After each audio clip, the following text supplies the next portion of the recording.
see how these guys do. So Priest is a class I've been playing a lot of recently. If just to get my Golden Priest, I'm like 40 games off.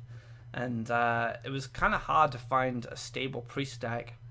But recently the Control Priests have started to kind of be a bit more refined. And Chucky winning DreamHack Austin with Control Priest in this lineup. We even had Firebat use a combo Priest, much like Nyria did in the Star Ladder series recently. So Priest is still being worked out. Paladin seems to have its formula down. We might see some meta adjustments in the future, tweaks here and there, but I can't see Paladin undergoing too many changes.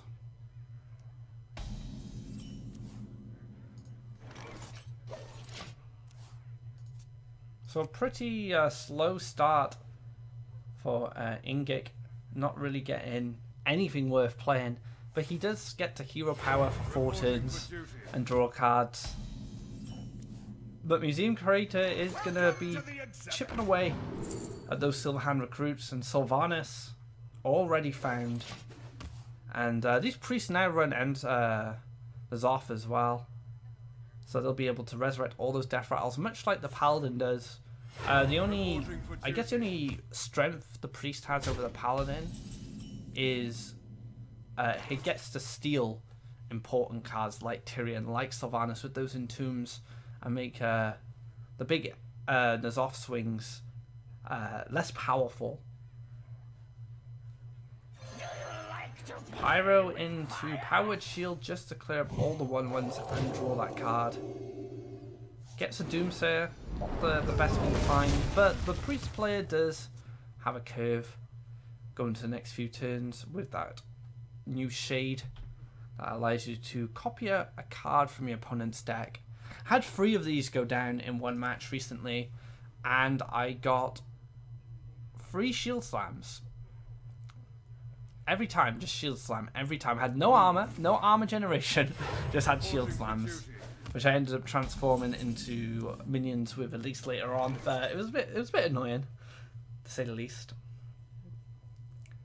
So now you can just play your 4-drop, and then you have Coin Trueheart, or you have Coin Sylvanas, depending what you want to do.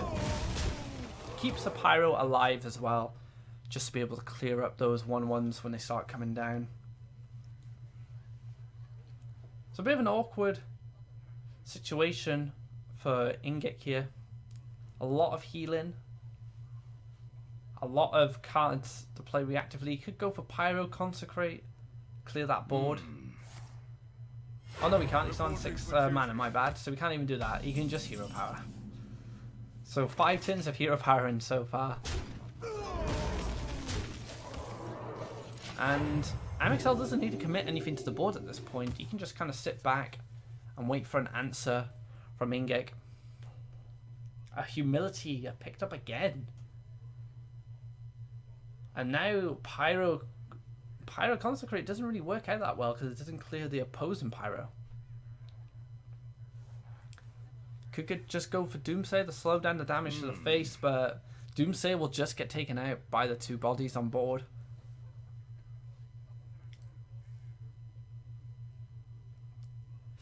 Nothing looks good. Nothing looks good.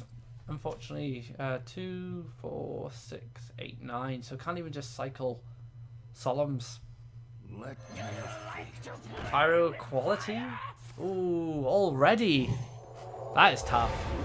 He does empty his hand a little bit. He does get the cycle. And there he is. Ends off the big one. Welcome to the Grand Tournament, champion. So gets that 6-3 down, going to get an early increased heal. So just heal now? Yeah, so lesser heal upgrades to heal. Be able to synergize with the Organize. Help him stay in the game a lot longer. See a True Heart on Ingik's side as well. Welcome to the Grand Tournament, champion. So both hero power improvements are pretty valid. I mean, the hero power buff for the priest will allow him a lot more reach when it comes to damage. Flash shields, the hero power, Orkanite, for example, can provide a lot of burst damage. On the flip side, Ingik's hero power buff allows him to just create much more of a board, and if he ever gains the board back and the 1/1s can't be dealt with, it does help Ingik hold on to his resources and allow him to just generate lots of Silver Hand recruits to deal with the problem. This document looks legally binding. Twilight Summoner and a heal and just gonna pass. So a very passive play from the priest here. True Silver Champ. So there's a lot of healing in the hand, which is not very useful right now. There's also a lot of ways to reduce the opposing minion's attack to 1. I wonder. So there's potential you could pop open the 1/1, reduce it down to a 1/5. Could just clear out that Justica. And hero power? Can use Aldo if he does decide to go for the reduction on the 1/5. And just get another 3/3 down.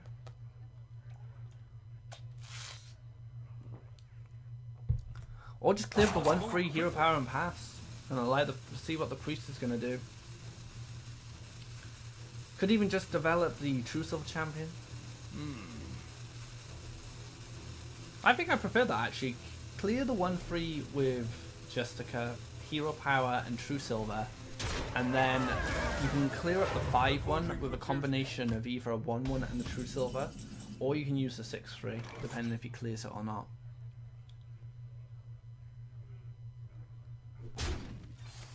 But he's just going to pop open that Summoner himself, get that 5/5. The Mega Nerubian. Very reminiscent of Nerubian Egg.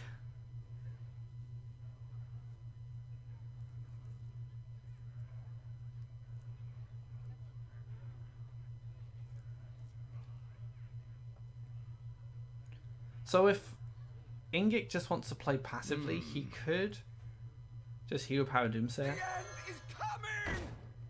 Which is what he's going to do. There's no rush because the priest still needs an answer to this Doomsayer. And him pushing 5 damage isn't a big of a deal because you have so much healing in your hand. Both players are actually packing tremendous amounts of healing, but the one advantage the priest has is that his healing can be turned into damage and burst. So if he picks up an Orkanite soon, things could get very troublesome for Ingik. We're going to preserve this 5/5 with Shadow Word Pain. Don't mind this at all. Doesn't really seem like it's worth investing a Sylvanas.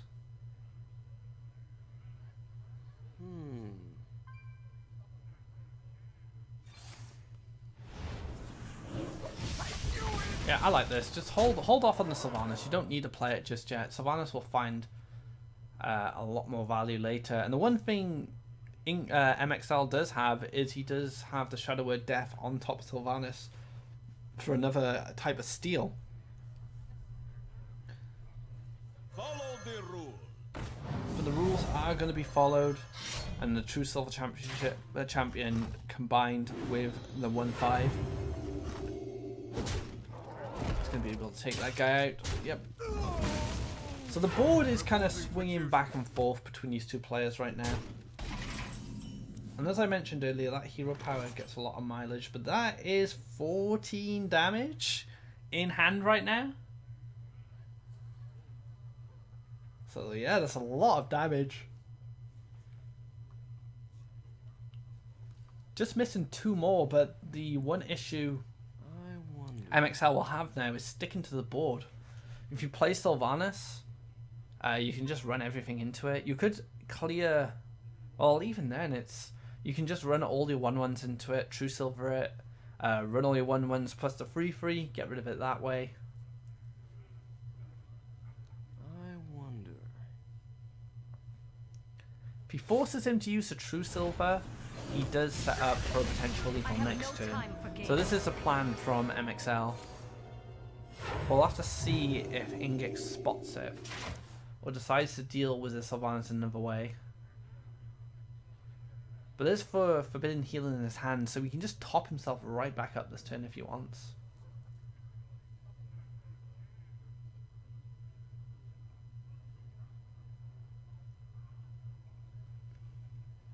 So he could run all his... Well, he doesn't even run all his 1/1s in. He could just True Silver, run a 1/1 in. The 1/1 that was stolen, you can clear it. So it doesn't matter which way he does that. The question is, what do you do after? You could play Doomsayer, then Forbidden Healing. I wonder. You could just Doomsayer now and Forbidden Healing. I must move quickly. And ignore the Sylvanas. But you do need to heal because you gotta be very conscious of Flash Heals and Orkanai. The light shall burn you. Let's just go for clear. Oh, time is running out. Into hero power. Reporting for duty. So still out of range.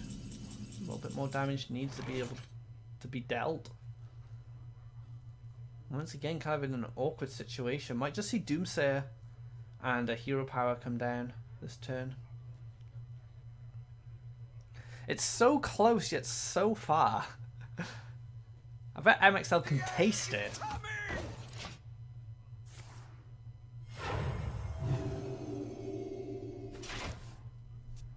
And Ragnaros, the original Fire Lord, the original Rag, comes to hand. New School Rag, still in deck. Double Rag in a deck again. It's just so cool. Conceptually, anyway, it shouldn't really be able to happen, but apparently there's two Ragnaroses in the world. There's the nice guy and the bad guy.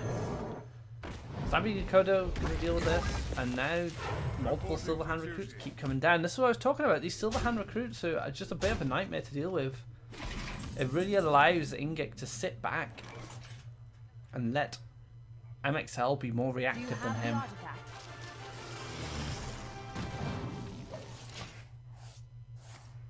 And it's going to be really hard for mxL to stay on board with these 1/1s keep coming down.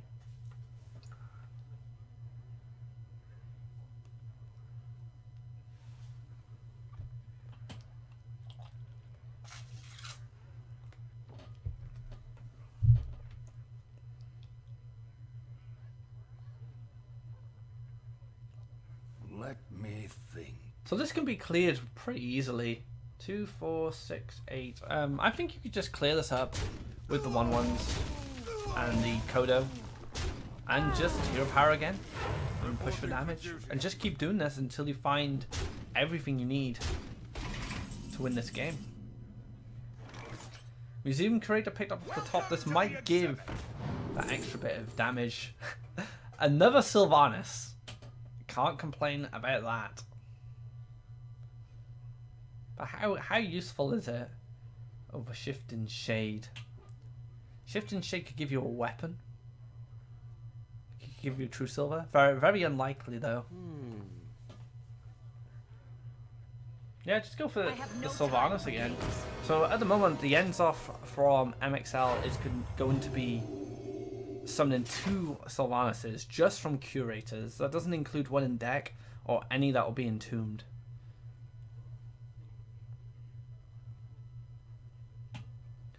And that is the second Kodo. Kodo being very popular in this deck at the moment.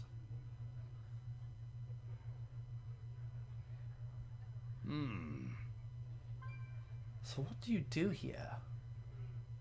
Well, Sylvanas has the potential to steal 1/1s at the moment. You could generate more 1/1s, run the Kodo in, run 2 of the Silverhands in. She steals a Silverhand, you clear the Silverhand.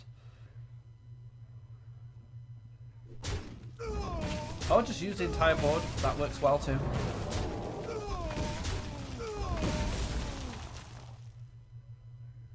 I must move quickly. Oh, going for Doomsayer, so locking out mxL once again. Reporting for duty. He's been trying to find that additional 2 damage for about 3 to 4 turns now. With that weapon sitting down, ready to take out anything that's played, those 1-1s getting generated so much.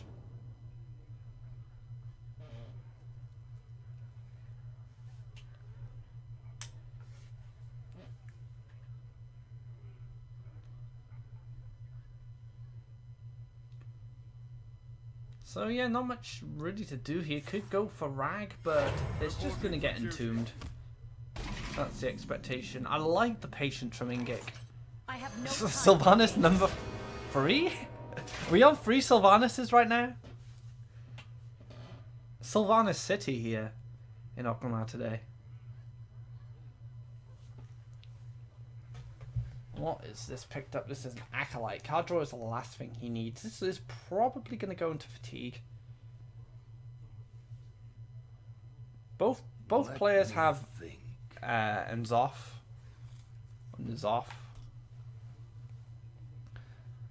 But the one thing the priest does have of an advantage is he does have a release.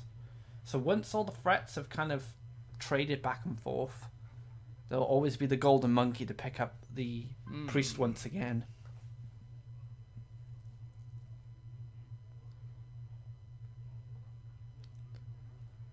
So the second Sylvanas, this could be an opportunity to use this True Silver now. Run a guy in, True Silver it. What do you play after? That's the problem. Could just Excavated Evil.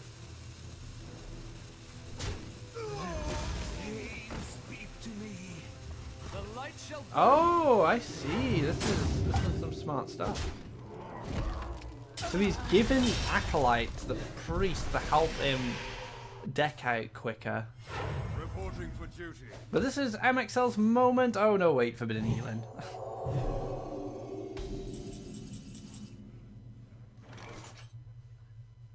And there's Harry, but you don't want to be drawing cards off him. Excavate Evil's going to draw 1 card. Going to put the priest ahead of the fatigue game. That extra card draw. But I like that. Ingik getting rid of a card in his hand, which is just dead weight, and has more threat being on mxL's side of the board.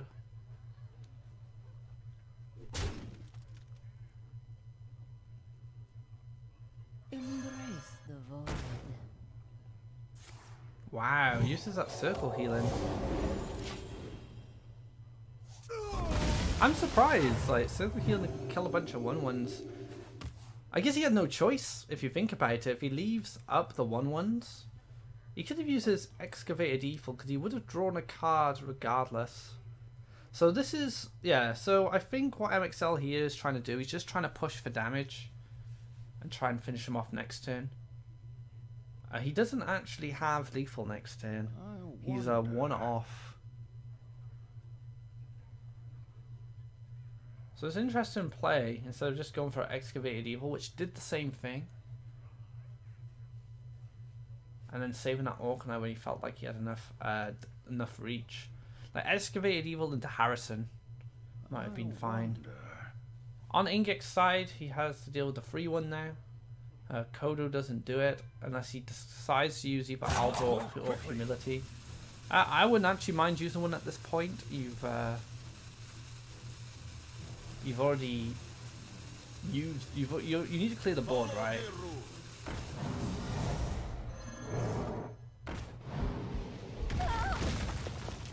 Reporting for duty.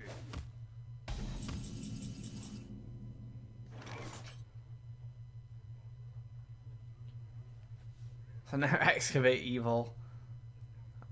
So now Orkney Circle Hero Power would have been better.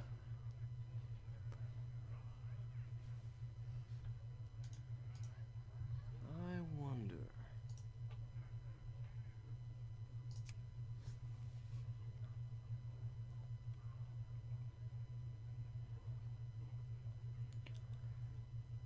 So Excavated Evil into Shade? Don't know what else you could really do. Must consider. And then the Coda just trades into the Shade, but doesn't stick around, which is important. Must move quickly. N'Zoth gives you a bunch of Sylvanuses, but you don't want to play N'Zoth until a equality Pyro comes down again. Echoes are eternal.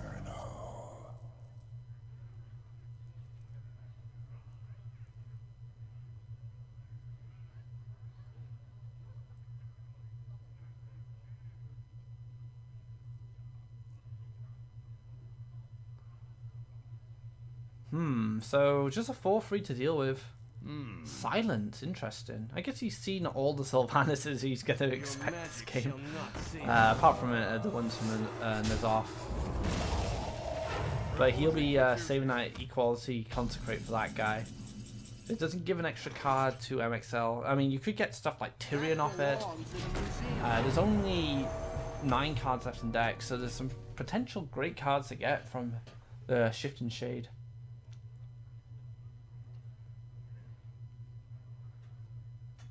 So it might just be a 5-4 and pass. Which, once again, Ingik will just answer.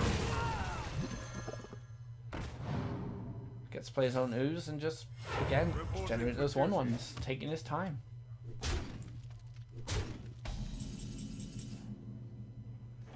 That's not a good draw.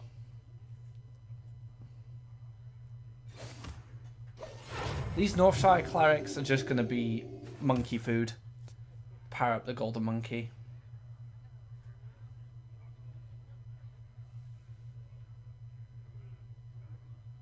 And both Excavated Evils are now in Ingik's hand.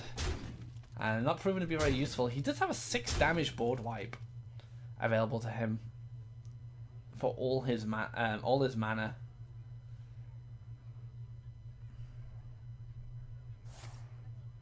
And more dudes are going to come down. Army of the dudes. Well, there is a way to deal with them.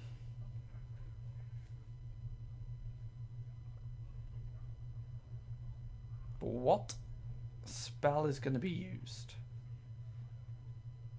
The coin, potentially? Maybe circle healing?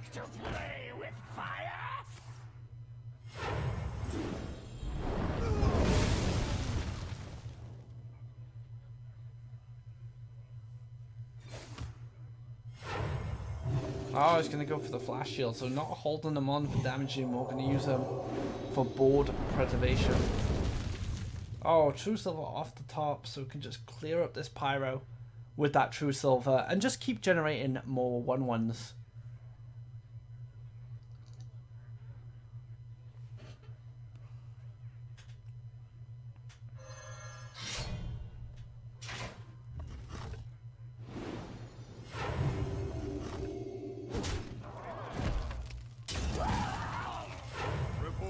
Duty.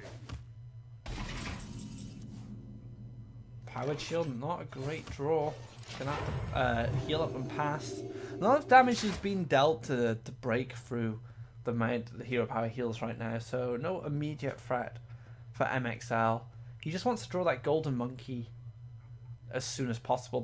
The one problem he does have is if Ingik just decides to play super patient and doesn't commit anything to the board that can be stolen by Entomb, mxL might feel that he needs the golden monkey out of desperation. And there's Sylvanus. Sylvanus number 4.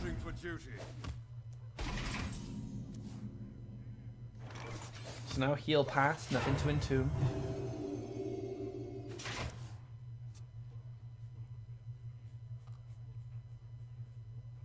This document looks legally binding.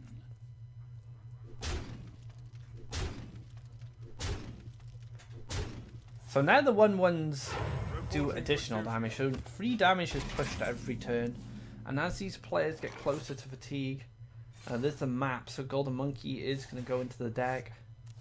Ah, what do you know? There he is. So the Priest is going to enter fatigue first, but he does have the heal, which will allow him to heal through the fatigue. The only problem is that the Paladin has his hero power, which will probably add up a lot more damage. Must That can be consider. healed from that heal alone. I mean, we got seven damage on the board now, only one of them being an alternative minion to the Silverhand recruit. And even if that wasn't there, the Paladins just can keep hero power and just keep running 1/1s in. I must consider.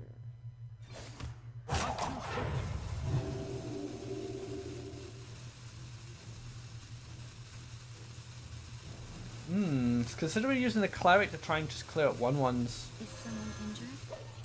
But the 1/1s are just going to run into it and more 1/1s are going to follow.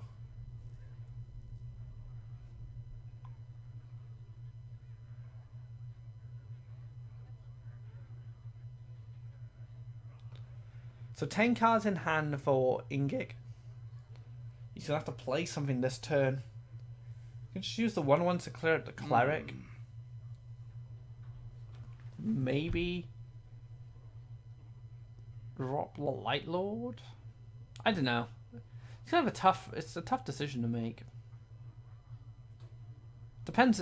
Anything he plays, he must take into serious consideration that it's going to get entombed.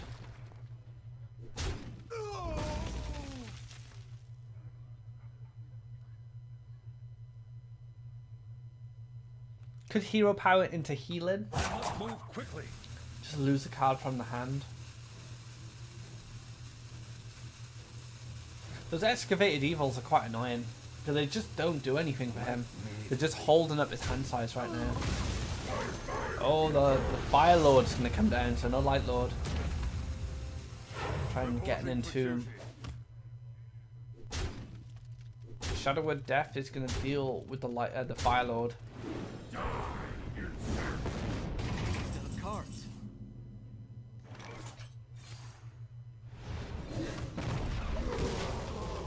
So how many turns can mxL just keep healing?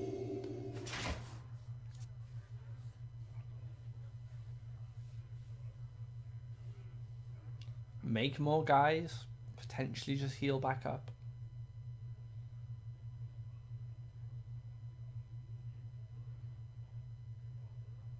Thinking about playing Sylvanas. That is kind of a premium entomb target for mxL now. If you want him going to fatigue, you don't want to give him anything he can entomb. I think the best thing to do here is just try and force a golden monkey.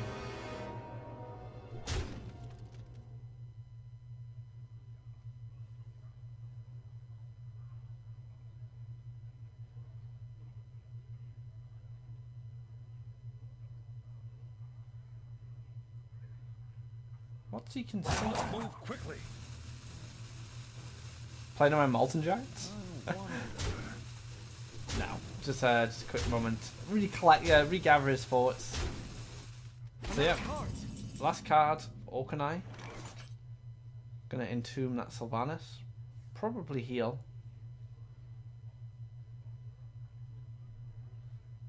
He has 2 entombs in hand, so if Tyrion does show up, he has a way to put it back in his deck. If Light Lord comes down, he could either entomb it or def it, but you're definitely going to want entomb for Tyrion.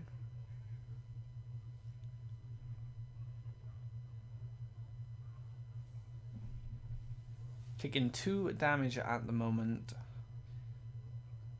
That starts to add up over time with the fatigue.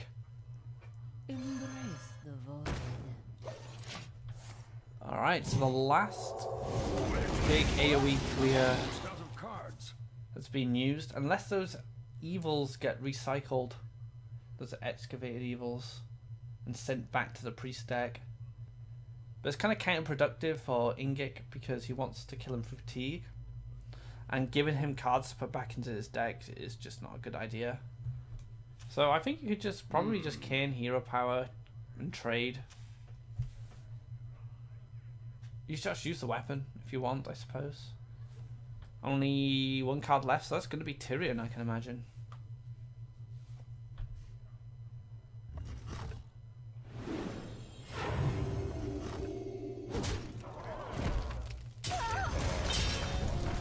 Your mother. This is looking like a very tough situation for mxL. I'm out of cards. Sylvanas number 4? I think.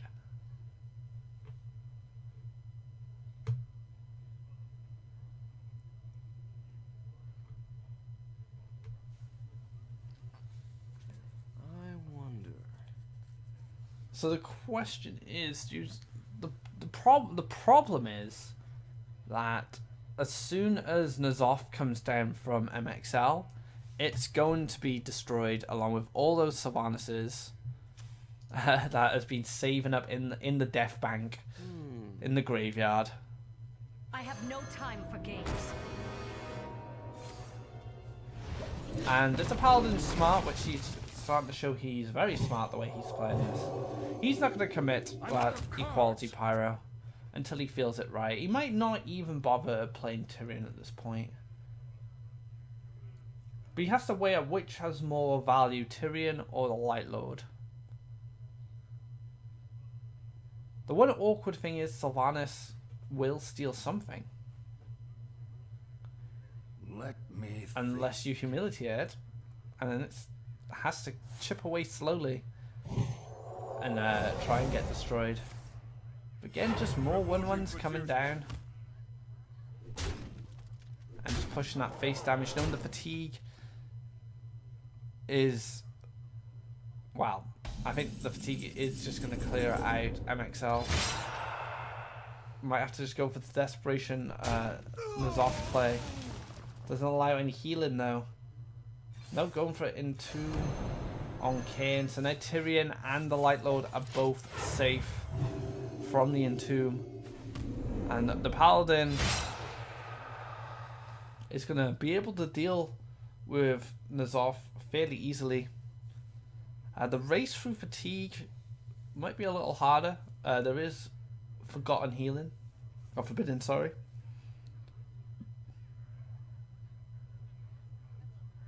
I wonder.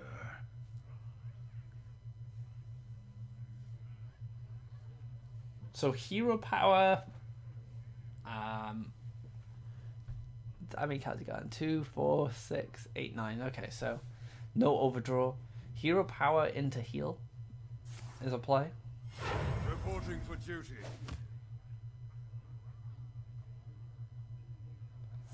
The effectiveness of that golden monkey has definitely gone down. Having to use flash shields and Northshire clerics just to do like just basically these soak 1-1s. But it looks like mxL is going for the max value at N'Zoth.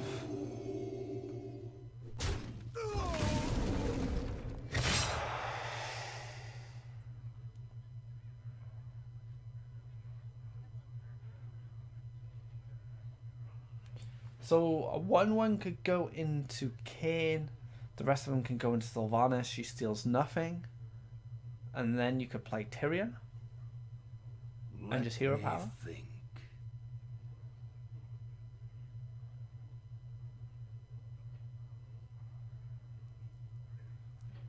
Yeah, that seems pretty decent.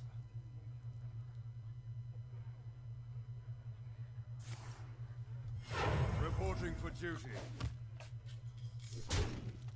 Wow, I'm gonna push the damage. Has the fatigue counter been reset? It had by 1, I think.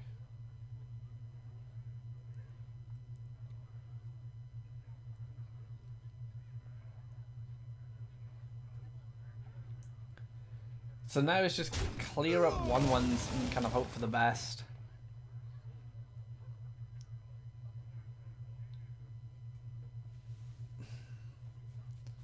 This is brutal. I don't think he can win this now. There's no taunt death rattles. We're not gonna see the Sylvanas, guys. He's gonna have the golden monkey to stay alive. Boo. We want to see the Sylvanas, even if they are all gonna get cleared by an equality pyro.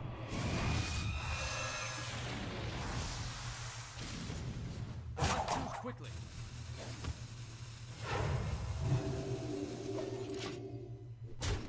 Yogg Saron. Bavarian is useless, who just draws you into fatigue. And Ragnaros. Will Yalg Saren be the hope? It says hope's end, but this might be the last hope for mxL to come back in this game.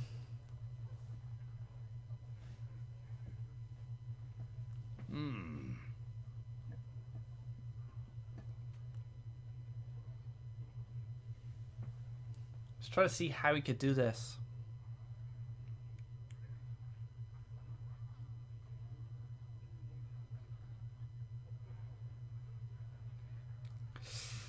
This is a tough turn. That Sylvanas is now a bit of a problem standing behind that golden monkey. He can clear most of this with double evil. Oh, there's the equality, so he knows then the Nuzok is gone. So you could pop up in Kane, run the rest of the Silverhand recruits apart from one. That will finish Sylvanas. Yep, do it this way. Consecrate clears up both of them. And then plays Pyro into the hero power. So what is the fatigue count for mxL? Will he die next turn in fatigue? 3. So you can still go for Rag Heal. It's a little dangerous though. There's 5 damage on board. He heals up to 11. He takes 4 next damage. So he needs an extra additional 1 damage from the Paladin to be able to clear him out. And that's assuming Rag doesn't clear, say, a Pyro. Although going face would have been a lot better in that situation.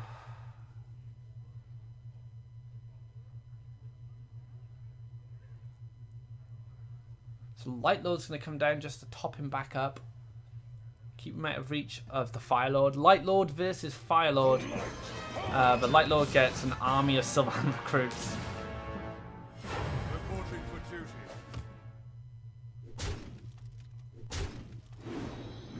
Alright, it might just be Yogg time. Let's try and find a win. Yogg's tradition is just to draw you a bunch of cards, which is not going to work out. Betrayal. Okay. Fort Lightning. Oh. Whoa! Whoa, whoa, whoa. If there wasn't so much fatigue. Oh! Yeah, that's the end of that. Confessor Piltress is like, ooh, something might happen. And then, nope, Lay on Hands does end the game. That was a long one, guys. Very grindy kind of control mirror. Paladin comes out on top. And ultimately, it came down to the hero powers. Jessica just makes the control matchup so much better for the Paladin and mirror. And it had traditionally done it in Warrior.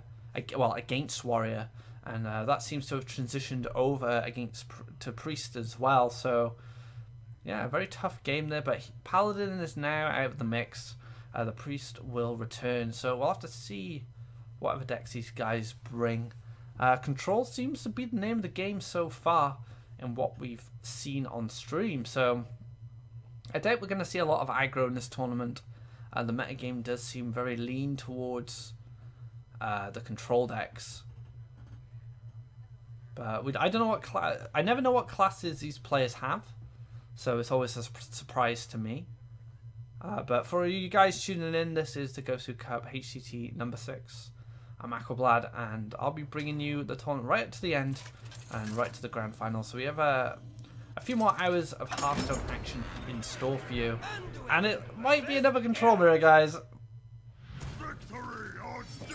No, it's Pirate Warrior.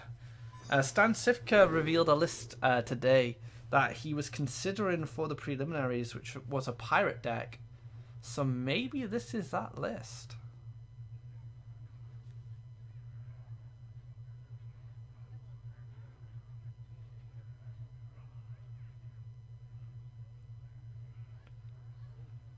So Shadowword Pain is actually pretty good in this situation. Wild Pyro is a little lackluster. He just gets cleared up by Fiery War Axe. I like to keep the Pain. Evil's not too bad as well. It does clear a lot.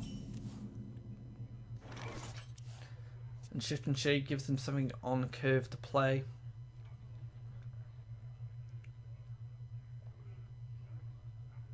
Maybe this isn't Pirate Warrior. Maybe this is Ingik's own variation of tempo.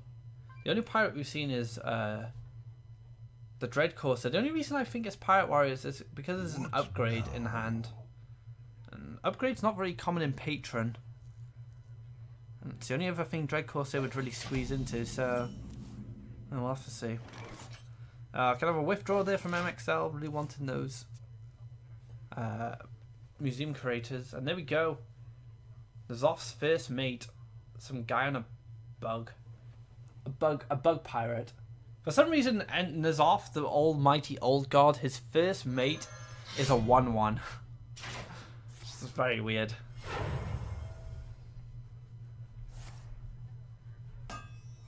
Oh, nice. Goes to the upgrade, gets to drop the Dread Corsair. Look at that for turn 2. A 4/3 weapon with a 3/3 taunted minion. It's going to demand that Shadow Word Pain straight away. That was a lot of power. Wow, Lamb to the slaughter. Northshire Cleric has been given the death sentence. Just going to use it to soak some damage, it looks like. And Ingik does not care. He's just going to armor up and pass and start chipping away at the face. This is an aggro deck, so you do need to be aggressive. Echoes are eternal.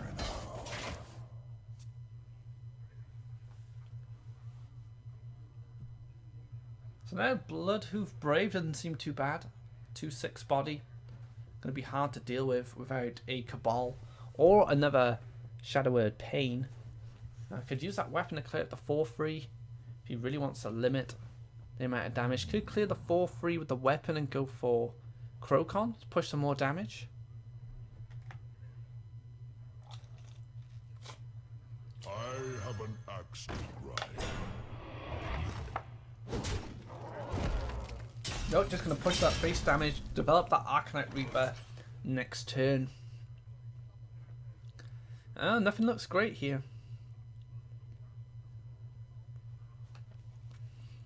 Might have to just Excavated Evil. I don't know. It's only a 2/6 at this point. Could Shadow Word, Power Word Shield to get a Shadow Word Pain, and then you can run the Shift and Shade into the Bloodhoof, and then you could heal it to draw some more cards. Can't put another Northshire Cleric down if he wants to dig for... Well, he can't even Shadow Word Pain now, so it might even just be worth playing the additional Cleric if you're going to go for some card draw.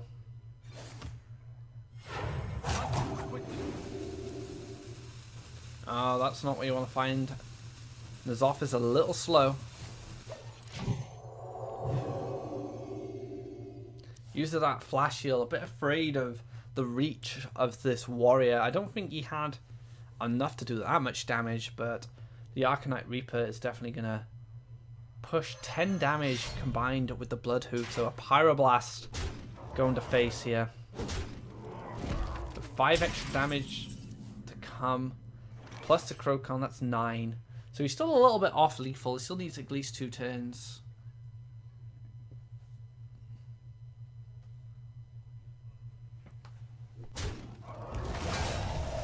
A Dread Corsair. Well, that's not too bad. A Taunt will make some protection. But mxL goes for the second Shift and Shade and just goes for the heal. 6 damage needed. So not quite there yet. But the push isn't going to stop. 9 damage is going to go to face here, along with another Crocon in hand and a Fiery War Axe. So again, still kind of 1 damage off. Going to demand some extra cards from hand. So going to need an upgrade to get the win. I don't think you'll have the... Well, actually, Leroy plus Fiery War Axe will do it as well. So Leroy upgrade, those 2 cards will win the game next turn, unless another Flash Heal comes down. Blood and plunder. He's going to hide behind the taunt. Brave man.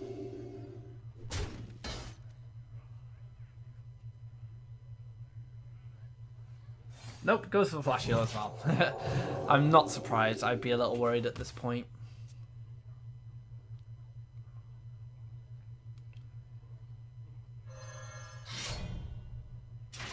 For the war chief! So there's a weapon buff there. The only problem is the only pirate in hand is the first mate. So that would override the Fiery War Axe at this point.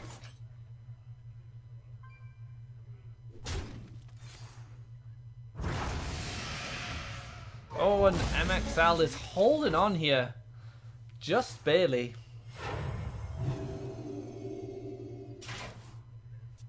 So there's a pirate, so an upgrade can be made to the Fiery War Axe if he chooses. Although one thing to consider there is the longevity of the match now. Is making this a 4-2 better than making the other weapon a 2-4?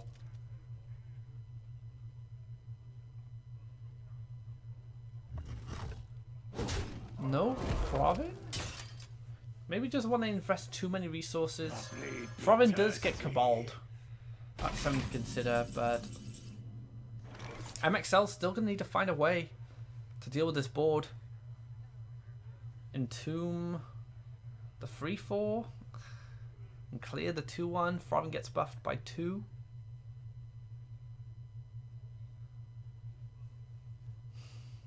It's not looking good. If you entomb the Provin, clear the 2-1 and heal, you still die.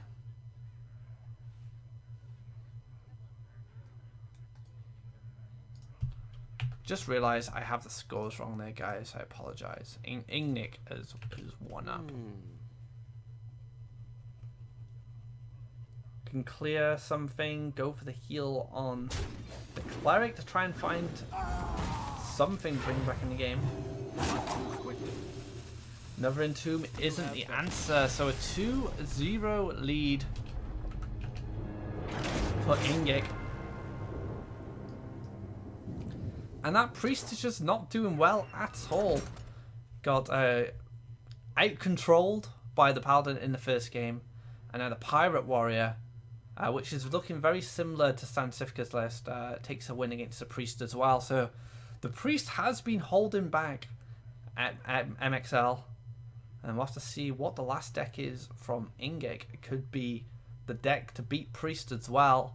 And priest could be the downfall of the lineup. We haven't seen anything else come from mxL just yet, so he might just switch it up. He might just think, well, you know what, I need to win with this priest. I might as well just play it. If I win, I win. If I don't, I'm out. But yeah, it's a tough. It's been a tough matchup for mxL so far. But we're into game number 3. It looks like a Zulok. Nope, it's a probably a combo Reno lock. That's where abusive kind of fits into those Reno variations, and it's looking like a Reno lock from Ingik as well. So another Reno mirror coming on stream today.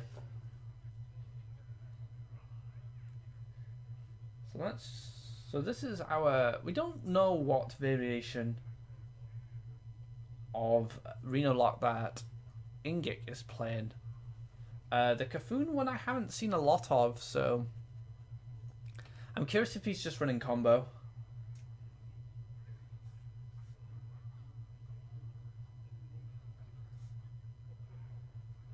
Just keeping, I'm actually jotting down what decks are being played, just to see what kind of like spread we have over the stream.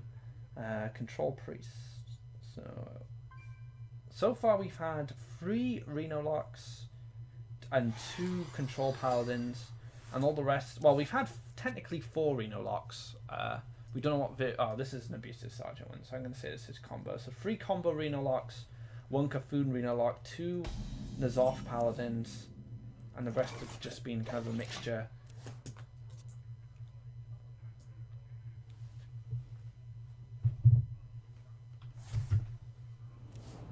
So this is a mirror I think we're going to see a lot of today, and in the future as well. I mean, Reno Jackson Warlocks had kind of a dip in popularity. They're very good kind of at the start of League of Explorers. The metagame became a lot faster, and they couldn't keep up with it with the mid-range druids and the Zulocks. And then since the nerfs, they've kind of come back.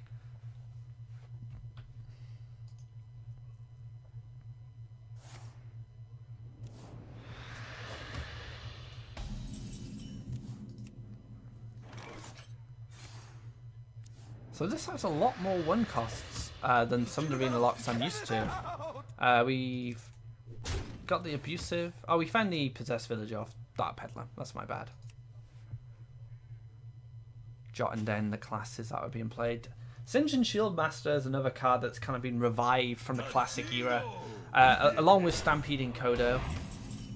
It's nice to see some of these old cards kind of come back into play. Faceless Manipulator, although it was popular in Reno Locks, it was kind of exclusive to that, but now we're starting to see it in Rogue again, so another card that's kind of been resurrected. Kane as well.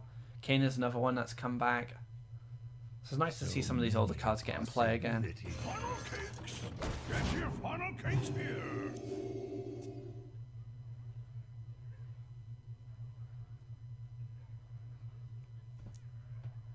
So in this matchup, both players are trying to use as little resources as possible and keep their opponent. Well, they don't even need to keep their opponent at a certain life total for Moltons anymore. That's not even an issue.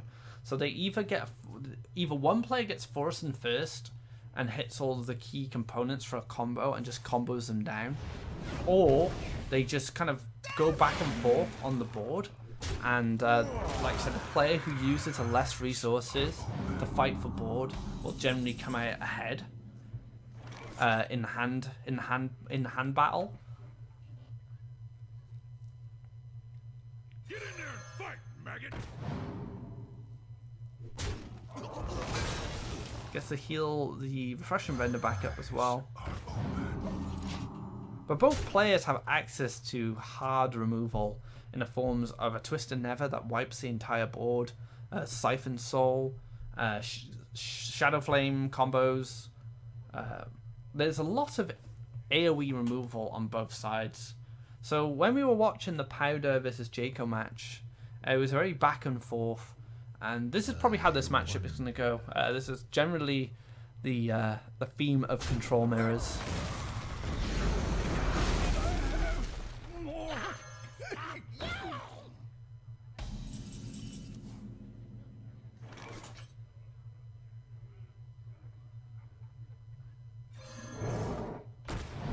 Kodo's such a nice answer.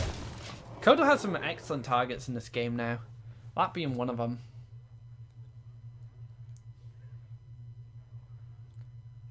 So not much going on from Ingik's side.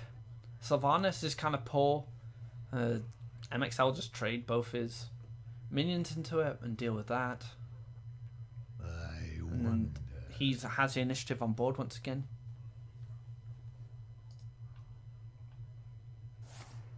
Goes for the tap to try and find something. Bran just gets cleared up too.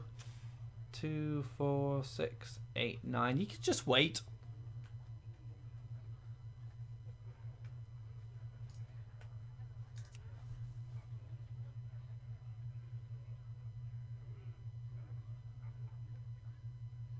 I wonder. Almost out of time. Yeah, I don't mind just not playing anything. Yep, and he goes for it.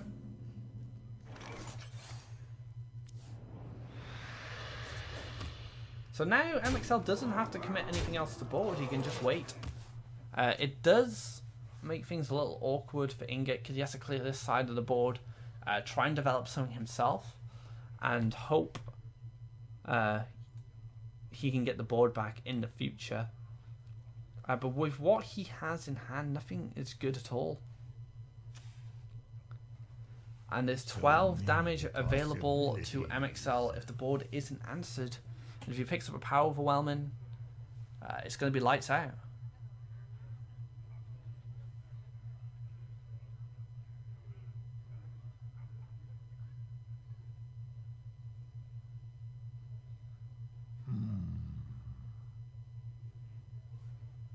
Ooh, Twisted Nether's a massive investment. So that's one of the big kind of AoE hard removals used up already on Ingik's side of the board. He's had to expend that resource already.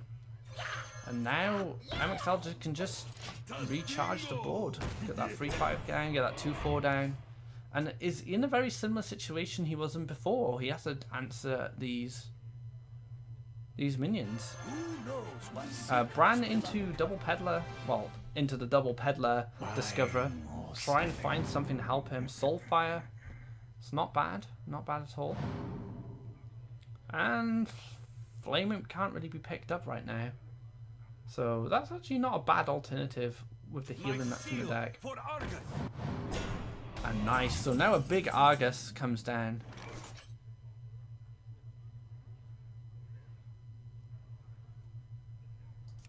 So Ingik has found a way to get back on board and put some threats down. The Bran can be dealt with just a Mortal Coil and what's on board. So many possibilities. Could go for a Silent Shadow Flame. Gonna go for an Argus of his own.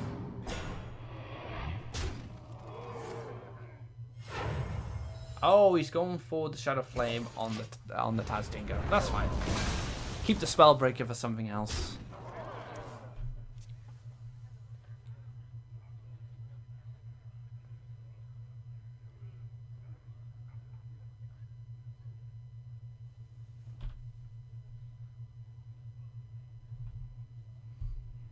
So once again, Ingik is in the same situation. Picks up Refreshment Vendor, that's a good time to use it now. You can use it in combination with the Light Warden, and that will buff it up a little bit. Might want to keep hold of Ooze for future Draxuses, if there is one. If he doesn't feel there is one, it could just be a body to get down on the board, to try and win it back. So many possibilities.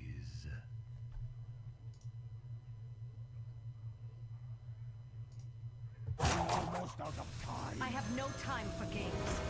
Alright, Sylvanas into Vendor. So, if Sylvanas does get cleared with what's on board, he is guaranteed a 1-1, at least. But a 1-1 isn't kind of the high value target you really want from Sylvanas. But Ingik is kind of in a moment of desperation. He's just trying to get this board back as quickly as possible.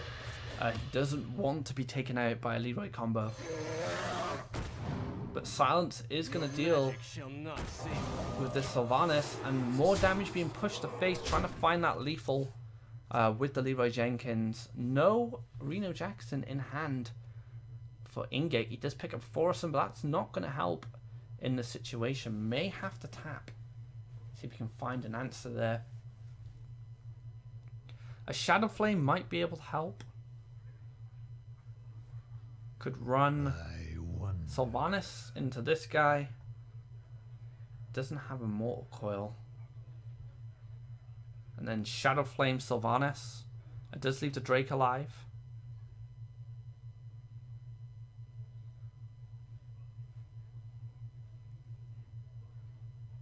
This is a tough turn. Might use Power Overwhelming to make a full clear. Could Overwhelming Sylvanas hit the Imp Gambos Shadow Flame it that way. Almost out of time.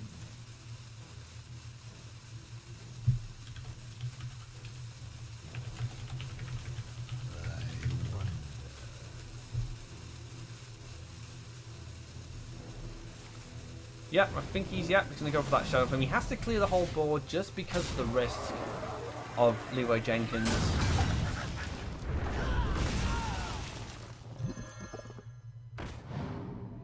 In the light's name. I'm just going to drop stuff down. Oh, and there's Overwhelming. I don't think there is a lethal, so there's 10 damage in hand right now.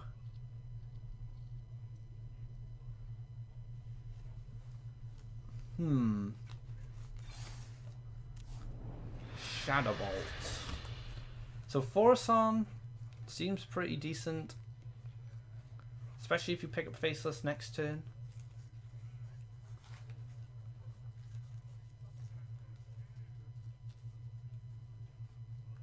By the power of Magnalos, I have the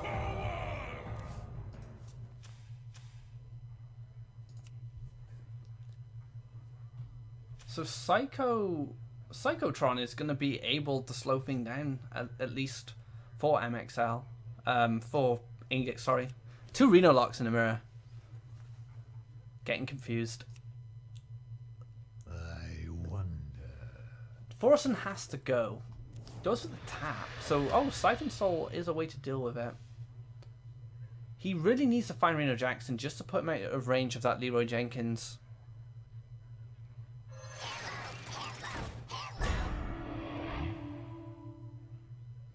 Is it worth soul firing?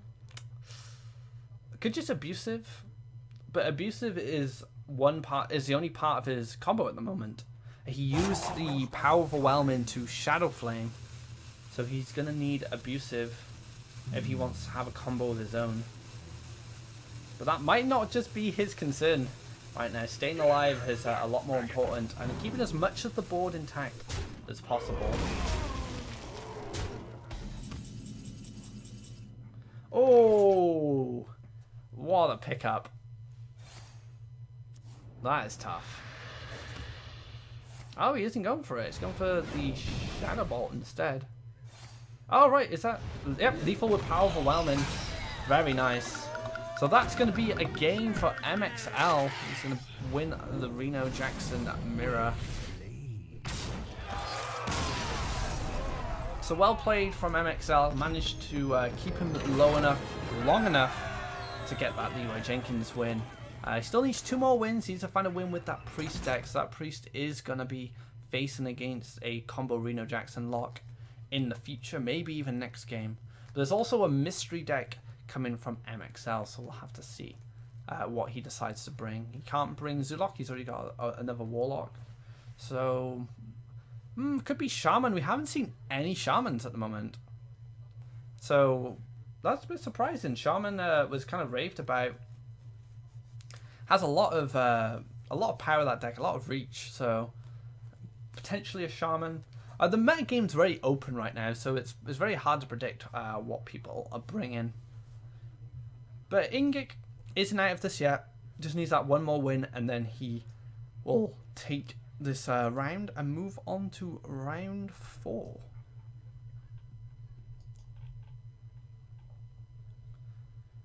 So round 4, let's see who's moved on so far. Martin Creek is still playing. Yep, Martin Creek is still playing. It's 1-1 right now, and his potential opponent is Racket. Random has gone through to round 4. Seema Cosmos is currently 2-0 down to Omen. Omeno 666. Someone's already mentioned in chat about Omeno. I haven't seen him play yet, so I'd be interested to see what he brings.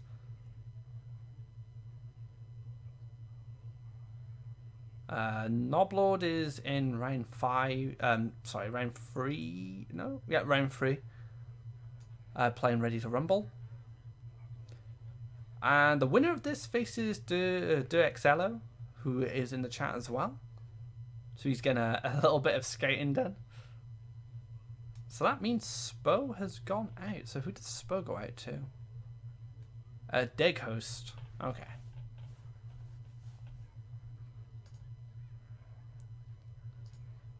So these guys are taking a moment to figure out what they want to play next, or maybe just going for a quick toilet break. They haven't told me anything. But as far as the matchup's concerned, I mean, we have Control Priest versus Reno Jackson lock. I can't say it's a matchup I'm very familiar with. Oh, we have a Rogue coming from mxL. Now, Rogue is a whole different animal. Before it lost Tinkers, but somehow remained really powerful.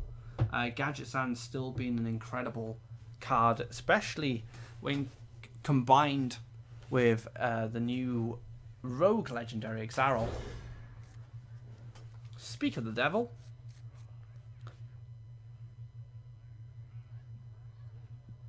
So this is going to be a pretty tough matchup for Ingik, depending on what variation. If it's the spell power variation, I feel that maybe Ingik will have a better time.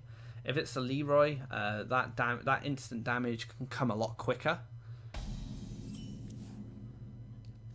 But it's going to be like typical Miracle slow start, dagger up, maybe play a Farseer. But Van Cleef won't get much use. And nothing from Ingik's side either, just going to tap. Both players playing really slow. And there's the Farseer! I called it once again. Oh man. He used his dagger because he expected to re-dagger next turn. But the Farseer was just a better play. Just getting something down. And forcing a reaction from Ingik.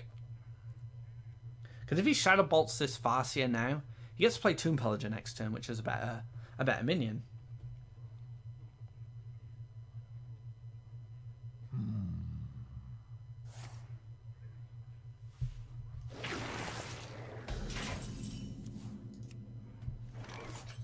Thank you. So it gets to clear up a lot of these 1/1s. That's kind of a lackluster forbidden tentacles, as I like to call it. Forbidden ritual. They have not a great forbidden ritual. Doesn't even get enough to clear anything on their own. They're gonna demand a Shadow Bolt. Well, he's got Shadow Bolt Mortal Coil, so he does have a full board clear here, but doesn't develop anything himself.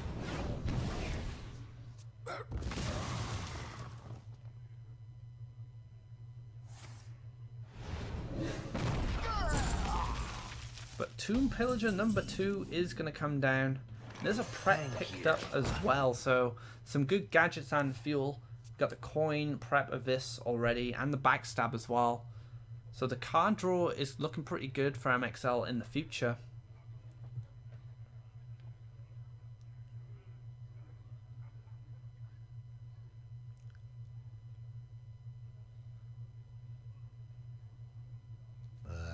So what is the response? Brand doesn't feel too great. You don't have anything. The Ooze Tempo BGH 4 attack contests this, but just gets backstabbed. Coin Forsen will have some immediate effect, but will just get cleared out by the 5/4. Just goes for the BGH, probably considers that there's not going to be much he's going to be BGH-ing, apart from a big Van Cleef, but he does have Siphon Soul. So it's not time. It's not time for Garzan just yet. I'm going to try and find some more spells. Backstab will deal with that easily enough. Prep into a Fan of Knives is another option, but that's 3 card draws to Gadgetzan over 2, so it's probably worth just keeping hold of them. And there's Reno Jackson, so he does have a way to recharge his health and get back in the game. But the only problem is he's lost the board once again, and he can't seem to find a way back, not without a good Shadow Flame, which he doesn't have available to him. Of course, Hellfire alone is not enough. He'd need something else. So, yeah, he's in a kind of a tough spot. He kind of just throws stuff down, and it gets cleared.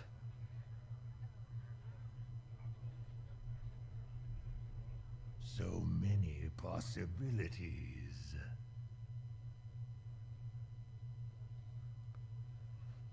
I think it just has to be Forsen. Almost out of time. Ooh, I don't know about Siphon Soul. Siphon Soul's the Drake, so the 5/4 still sticks around. And we've got the best deals anywhere. I got the best deals anywhere. So coin first to see what shows up. Prep into Fan, I can imagine. Yep. So that's another draw. Oh, gets a Cold Blood.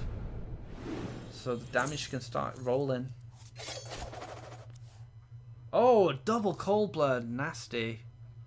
He's just seen BGH and Siphon Soul. Yeah, that's... I mean, what's your biggest fear? Coin Twist and Never? You get to draw 2 cards. It does limit your win condition slightly. Reno Jackson is a bit of a pain, but you can just deal excessive amounts of damage going forward. Choose soon. Could play more patiently and dagger up. Or could just go for the card draw now. There's no guarantee this will survive. This might actually lead into conceal. So just goes for the 1 cold blood after picking up Leroy. So next turn it's going to be 14 damage minimum. And that is Jaraxxus picked up off the top. It's not enough, so just going to have to coin into Reno Jackson. So how much damage is this going to be? So that's 14, 18, 28. Needs 2 more damage. So would have need a prep. No activators apart from Leroy.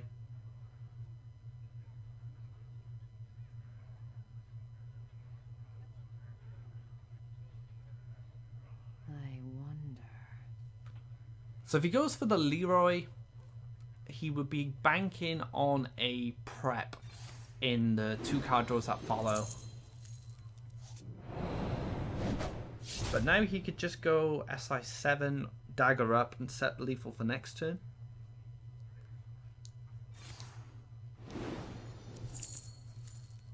Just goes for an additional card draw. Choose soon. Into the dagger up, so not much damage was negated from that Reno Jackson. The same problems are still there. Psychotron coming up off the top there, very vulnerable to sap. So this game does kind of look like it's in the bag for mxL. It's not a tremendous amount this Reno Jackson lot can do right now.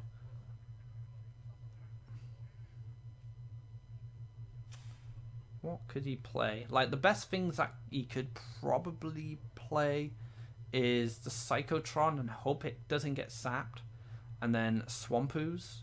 If he goes for a tap, he could draw into Shadow Flame. He could play Swamp Ooze, Overwhelming into Shadow Flame to clear the board, leaving him at 17. Which is just out of reach of... I think it's just out of reach 10... Oh, it doesn't matter. There wasn't a Shadow Flame picked up. So Hellfire Demon Wrath puts him within lethal range. So goes for the Psychotron, hoping there's no sap in sight. And as we know, there is one there. And that is going to be it. Tying the series up 2-2, mxL is going to rely on his Priest to be able to finish up this series.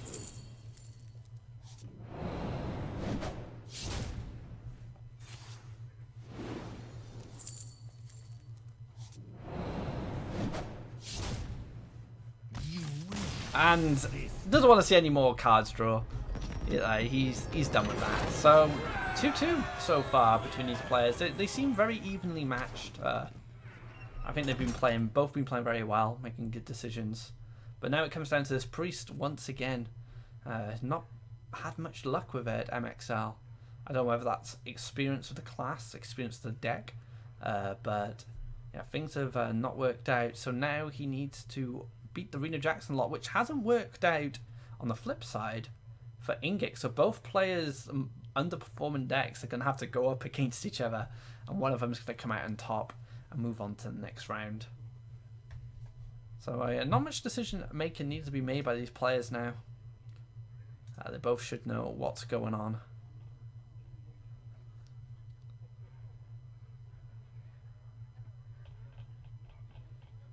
Trying to find out where we are in the bracket, see where this leads to. Oh, this leads to Durexello's game, okay. Anduin versus Gul'dan. Your soul shall be mine. Alright then guys, Priest versus Warlock.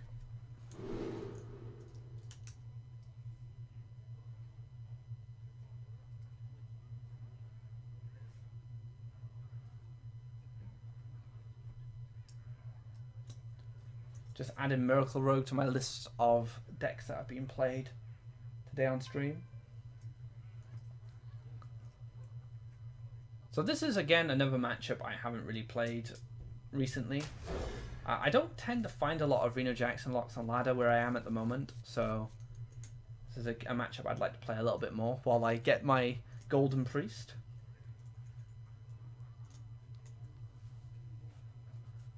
Both players packing Doomsayer. Someone in chat said this might just be Chaki's list card for card. There's probably a good chance. I mean, I've been using Chaki's list myself.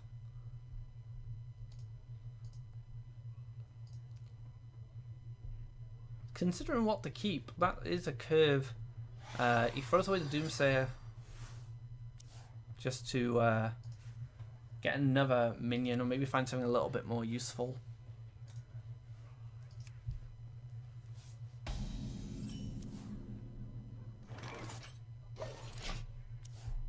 Alright, buckle in guys, we got another control matchup coming up. See how quickly this one's decided.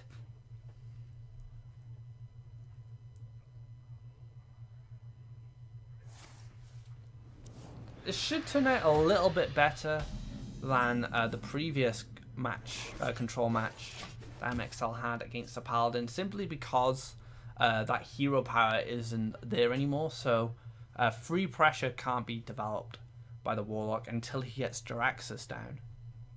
So he'll need to get Jaraxxus down first before he can kind of make infinite pressure. And that takes a lot longer than just getting True Heart down. It needs to be set up correctly.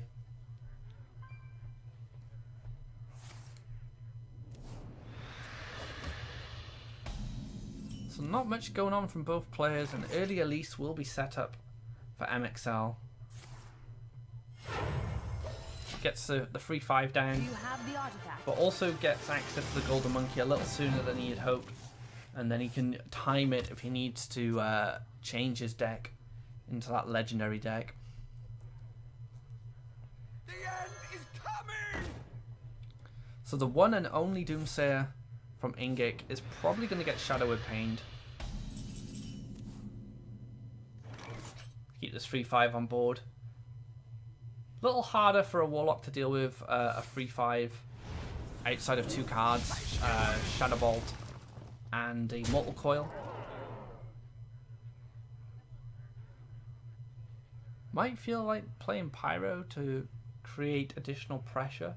You had, though, mxL had seen a Forbidden Ritual, so could be worth keeping hold of that. Let's look at the cards from So again, a lot of the kind of heavy hitting stuff. Forsen can come down early. He has a little bit more time than he did against a Miracle Rogue, so that's going to help a lot.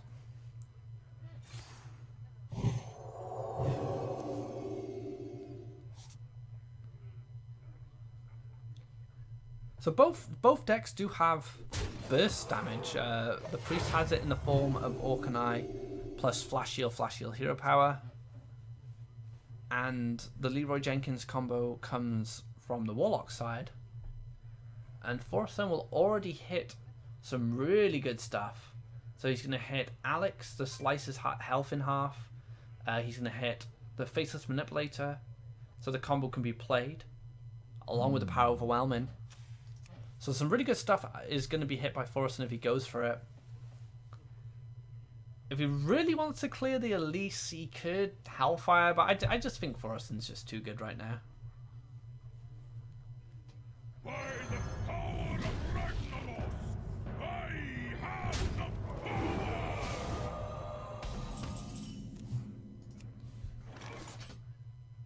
Shadow Word Death will deal with this pretty easily, but he has done his job. He's already hit key combo components.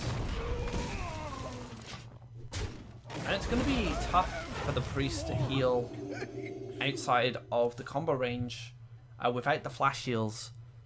And potentially a Justica as well. Well, actually a Flash Heal and the Hero Power alone will do it. So Flash Heals are going to be needed in the future to be able to deal with this combo. So 7 mana, So many not a lot going on. This Elise has had incredible value so far. Chipping away at this health and just dealing with minions that have been dropped.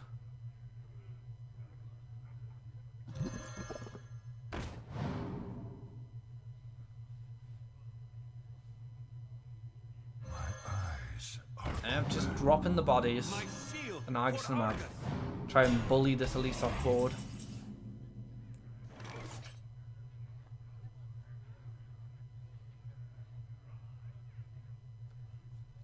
Is there an efficient way to deal with everything here? I don't think there is. Shadowwood Pain deals with the 2-3. You can deal with the ooze. I wonder. Could go for a heal with Northshire Cleric if you want to draw a card. That Northshire Cleric's going to die in the hands of the Farseer. Could play Sylvanas to make things awkward. However, if you play Sylvanas and clear out the Acidic Swamp Ooze, the 4-4 and the 2-3 can just run into Sylvanas and there's no consequence. If you go for Sylvanas, you... I don't feel like Sylvanas is any good here. Personally. So the Shadowwood Pain will find better targets like Bran, for example. I have no time for games. There's kind of a feel bad Sylvanas right now.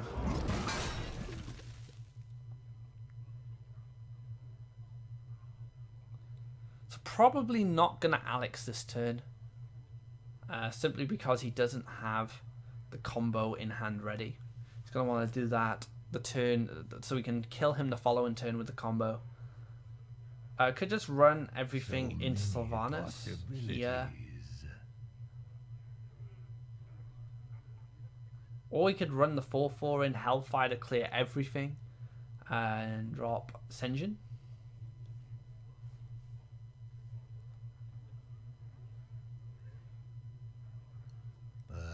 Kind of don't want to leave Elise alive anymore. She's done too much already. She's cleared like 3 minions already. Almost out of time. Gonna go for Sylvanas and maybe push that 6 damage forward.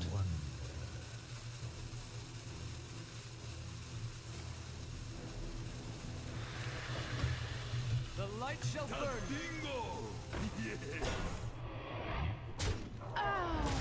Okay, so just gonna keep Sylvanas at bay with minions that don't have the attack stat to help it pop open and steal something.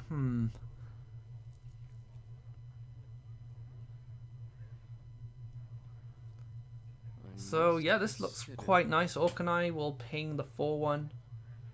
Shadowwood Pain the 3-5, clear the 2-3. I was going to do it this way instead, so it keeps hold of the Orkanai. Some burst damage later on. Oh, and gets a heal off as well. I like it. Is someone injured?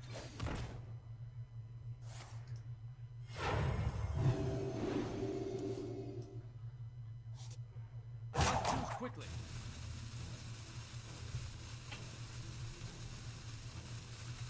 He can't seem to find a way back. Oh. I'm trying to sort out the next match for you as well. There's a good match coming up.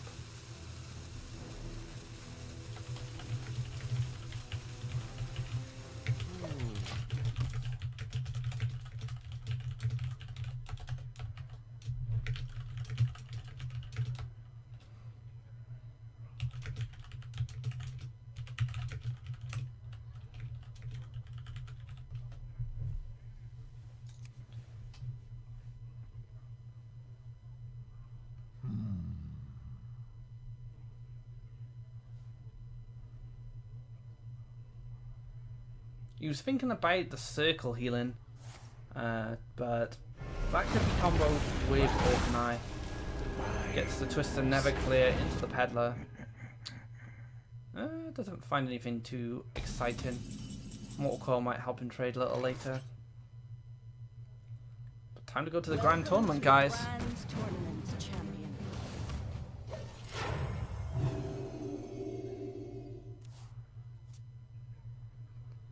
I think so far things are looking pretty good for Ingik, even though he's kind of being very back and forth on the board at the moment.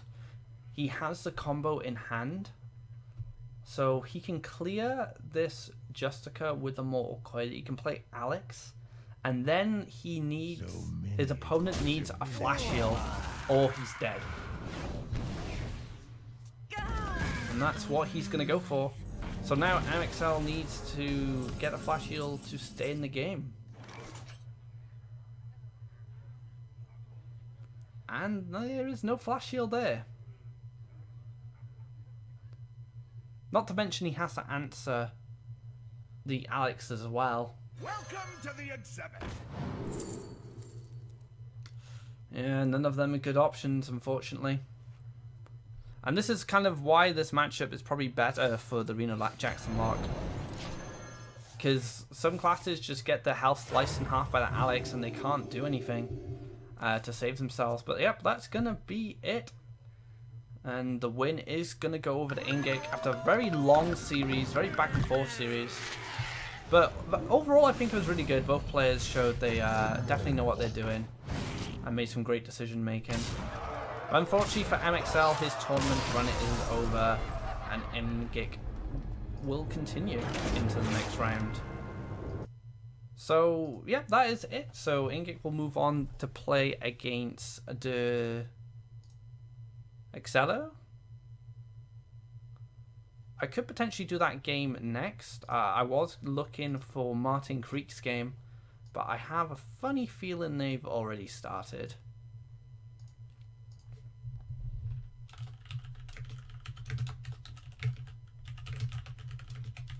So let me get that. I'm going to go...